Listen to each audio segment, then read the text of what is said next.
After launching Poco M7 Pro 5G back in December last year, the company is now reportedly working on its upcoming phone under same lineup as Poco M7 5G, and before the launch, the upcoming smartphone first front look and some key specifications has surfaced on Google Play console listing. According to the listing, the Poco M7 5G will feature a flat screen with small bezels on the edges and a larger chin at the bottom, and it has a hole punch cutout at the top center for selfie camera. The screen is said to feature HD+ resolution, and it will run on Android 14 out of the box.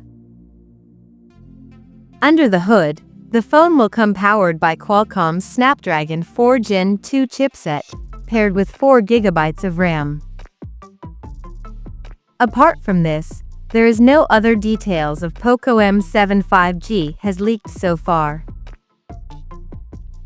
So as of now, that's all we know about the Poco M7 5G smartphone, and we'll come to know more details about the phone in the coming days. Till then, stay tuned to TechSole Blog YouTube channel for more tech updates. Thanks for watching. We'll see you guys in our next video.